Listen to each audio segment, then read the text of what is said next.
G'day and welcome to another video. In today's video, we are going to talk about beginner crochet projects, and I'm going to share with you my top 10, and there will be some bonuses at the end, so stay tuned for that. If you are a beginner, you maybe have some problems with your crochet, and these bonus videos are probably going to help you figure out what is going wrong with your crochet. First on my list is crochet shoelaces, and you might be thinking, what on earth are crochet shoelaces? They're basically just a chain, but we're going to make them the same size that you need for shoelaces in any shoes that you've got.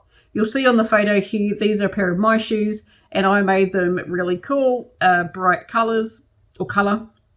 And I love these shoelaces in my shoes.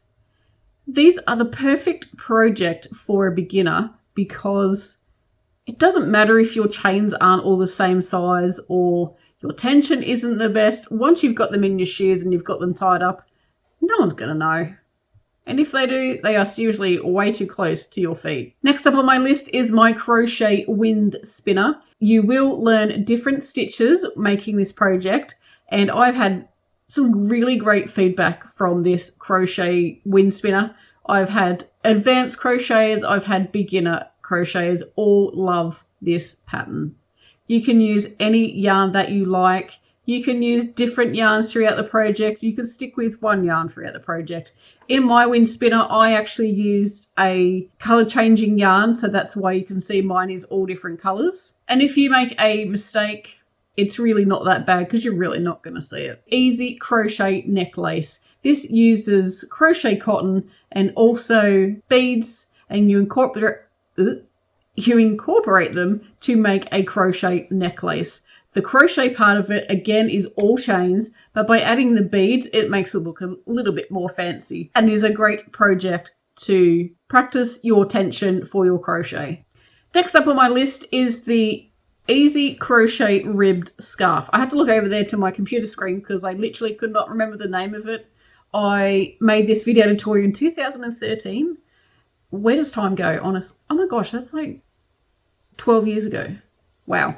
Time goes really fast. But again, this is a great project. It doesn't tell me how many people have seen that video.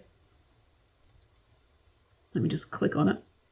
Over 780,000 people have watched that video and potentially made this crochet scarf. This is great for beginners. It teaches you how to work in different loops of your crochet. So normally when you crochet through 2 loops. This one, you know what, I can't remember. It was 12 years ago. It's either in the back or the front loop to give you this really awesome texture. Gives you a ribbed texture. I keep looking there because it's on my screen.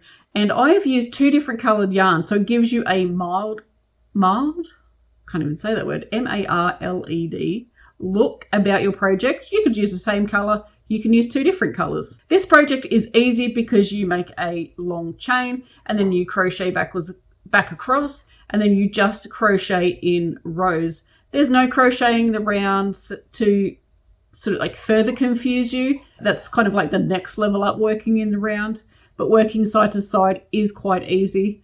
Next up on my list is a traditional crochet granny square. My first project was a hat. Was your first project a granny square? Let me know in the comments section below. I would love to know. A lot of people do learn the traditional granny square as their first project because apparently they're easy.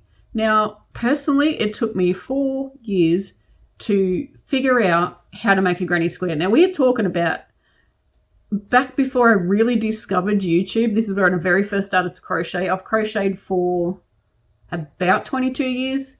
So this is before I even knew YouTube was a thing. YouTube might have been around, but I had no idea.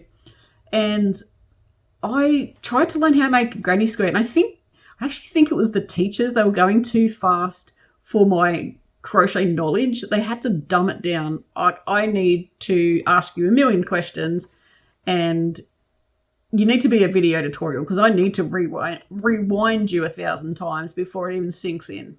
So a lot of people do learn the traditional granny square.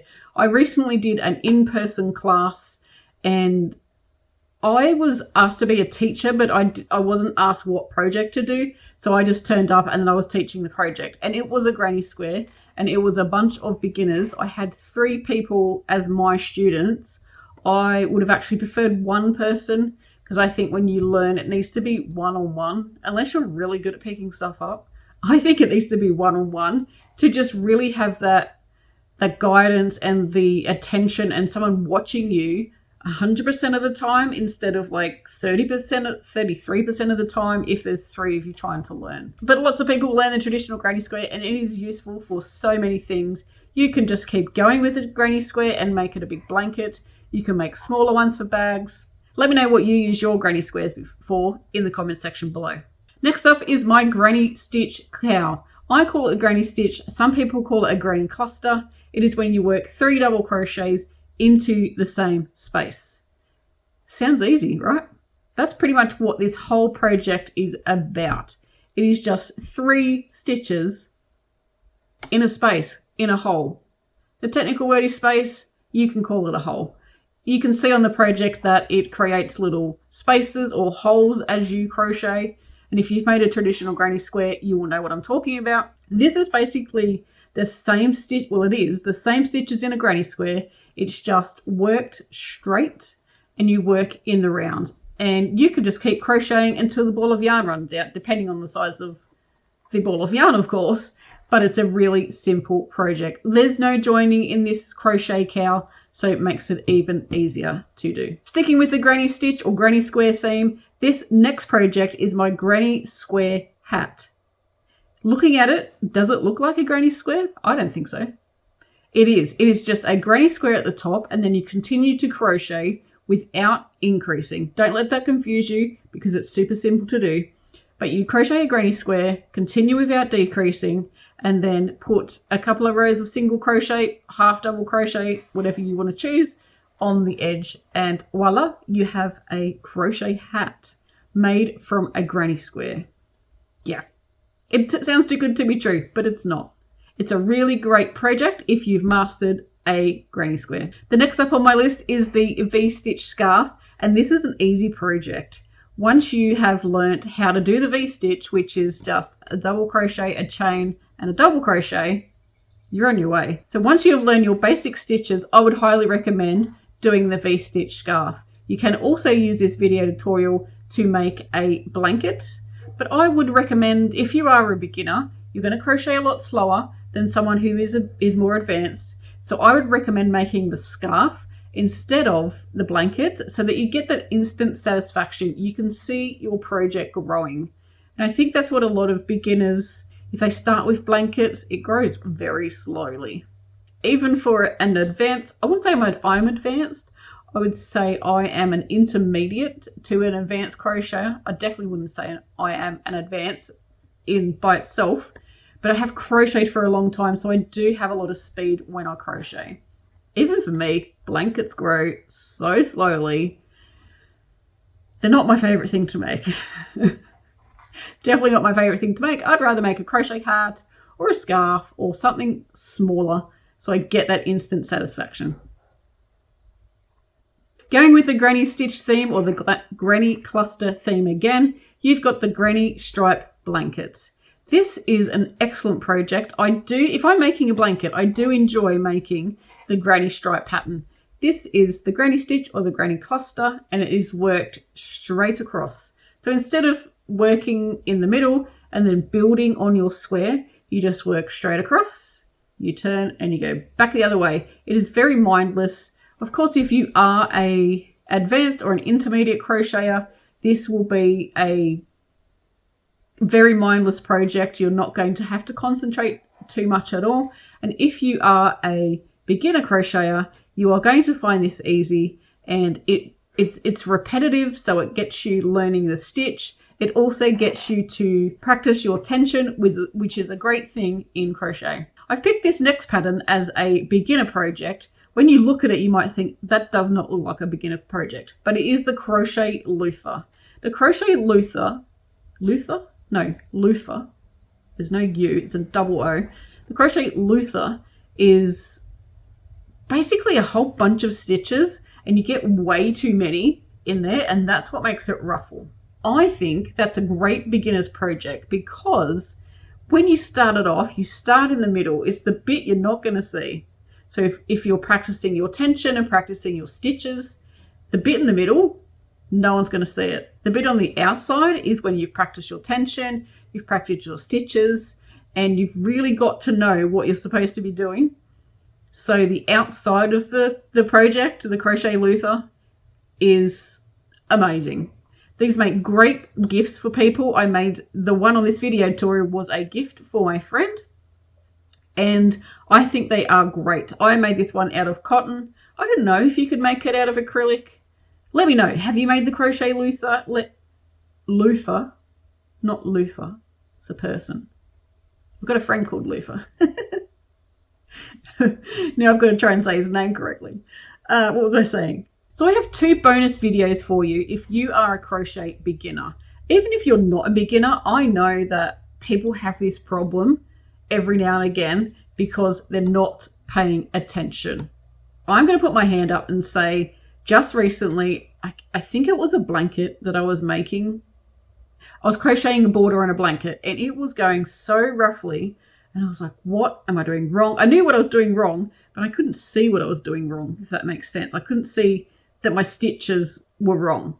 So I pulled it all out and I started again.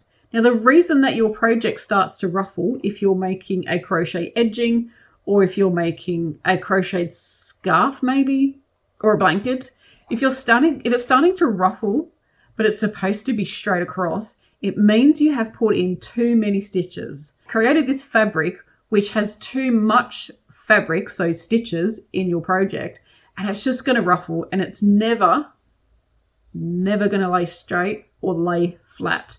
The only way to fix it is, unfortunately, to pull it out and start it again.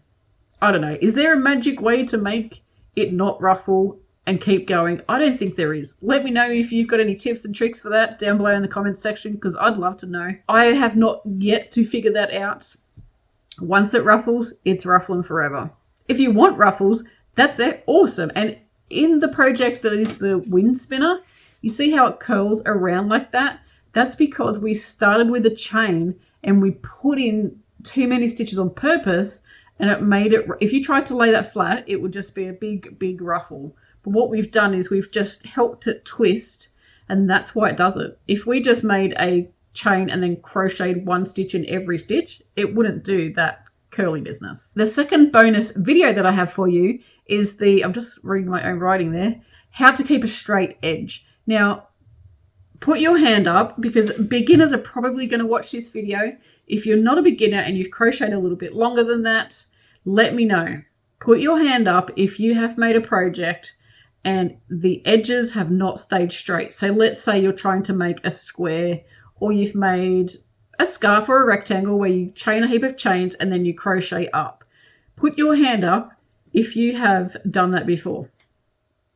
I should put 2. I haven't got enough hands to put up for the amount of times that I have done that, even recently, where I've not been paying attention and I've gone to the end of the row and I've missed that last stitch. That is normally your number one reason why it goes wonky. You've continued to crochet along and you've missed the last stitch, because that's generally the hardest one to find. Or when you've started your row, somehow you've missed the first stitch, or you could have even missed stitches in between on the row. And then your project, because it's supposed to go straight with the correct amount of stitches, it is going to get smaller and smaller and smaller. And before you know it, you've created another shape that has not been named yet. Just honestly, please put your hand up if you have done that, because I want beginners to know that it is okay if you have done that. So many times. I have done it so many times. I am trying to get to 500,000 subscribers in 2025. Isn't that cool? It's going to be 2025. It is 2025. At the recording of this video, it is May. And in 2025, I would love to hit 500,000 subscribers. So if you're not subscribed yet, click that subscribe button. If you feel like it, click that notification bell. Thank you so much for joining me here on my video. I appreciate it. Give me a thumbs up if you enjoyed the video, or if you thought my projects were cool for beginners. And I will talk to you sooner rather than later. Happy crochet. Bye.